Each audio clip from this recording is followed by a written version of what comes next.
Part 3. Adrian had lived his entire life trapped by the mask concealing his face and the curse it carried. Now, back in the prison where he had spent 2 decades, something had shifted. His mask, once a tool for survival, now felt like a shackle. Under the dim, flickering light of his cell, he made a choice. He removed it, or so it seemed. The prison erupted into panic. Adrian's cell was part of a long hallway with rows of cells on both sides. When Adrian removed his mask, the prisoners in the cells opposite his saw him. One by one, they froze, their bodies dropping lifelessly. The screams began soon after. Prisoners on Adrian's side who couldn't see him shouted in confusion and terror as they realized what was happening. They banged on the bars, calling for guards as chaos filled the air. The guards arrived, flashlights in hand, trying to restore order. But as they reached Adrian's section and saw his face, they too succumbed to the curse. Keys fell from one guard's hand, landing with a metallic clang. Adrian stepped forward, retrieved them, and unlocked his cell. He walked down the hallway, the chaos around him continuing. Security cameras captured everything, but the guards in the control room weren't spared. They also froze as they saw him on the monitors. Adrian walked out of the prison gates. No alarms blared, no resistance met him. Those who had seen him were gone. Adrian emerged onto the streets under the cover of night. Streetlights cast long shadows as he walked. Cars screeched to a halt, some crashing as drivers glimpsed him. Pedestrians froze before succumbing to his curse. The streets devolved into chaos.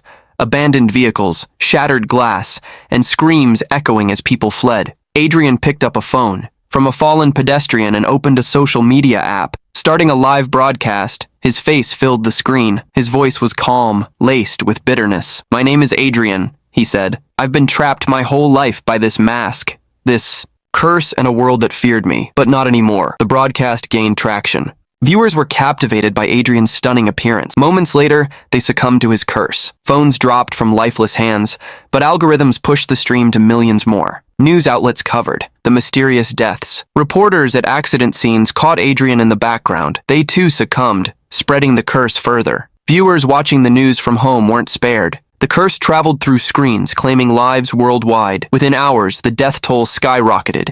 Major cities were paralyzed. Highways became graveyards of wrecked cars. Fires spread unchecked.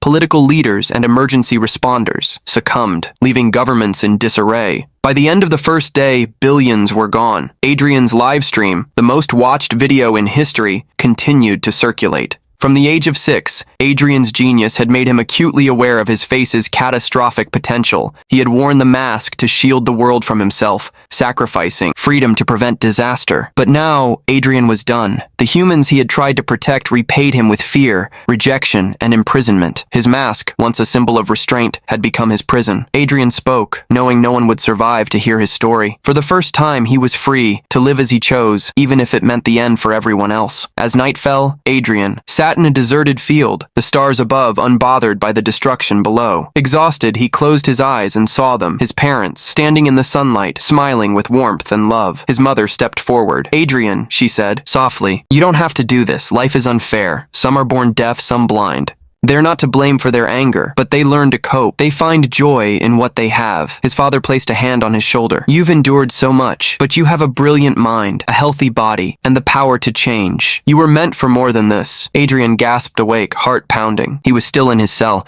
his mask firmly in place. Sweat drenched him as the faint light flickered. The horrors he had witnessed, the deaths, the global collapse, had been a dream. Yesterday, he had been ready to unleash his curse. Today, the dream's vividness and his parents' words had shifted something deep inside him. He felt peace. From that moment, Adrian chose a different path. Redirecting his focus, he aimed to improve Veritas and create inventions to better the world. His genius was his light, fighting against the darkness of his curse. Adrian knew he could either destroy the world with his face or save it with his mind. He chose his mind. Though still imprisoned, Adrian found solace in his creations. The Harvesta machine, solving world hunger by converting atmospheric elements into nutrient-rich food. Ecosphere, repairing the ozone layer and extracting harmful greenhouse gases. Aqua Energia, a renewable energy system more efficient than fossil fuels. Climate control, regulating temperatures to reduce deaths from extreme weather. Follicu Grow, curing male pattern baldness, a personal favorite. Each invention bore Adrian's brilliance, symbols of hope and innovation. While he remained isolated, his impact reshaped humanity's future. The dark path he had considered was behind him, replaced by a vision of hope and progress.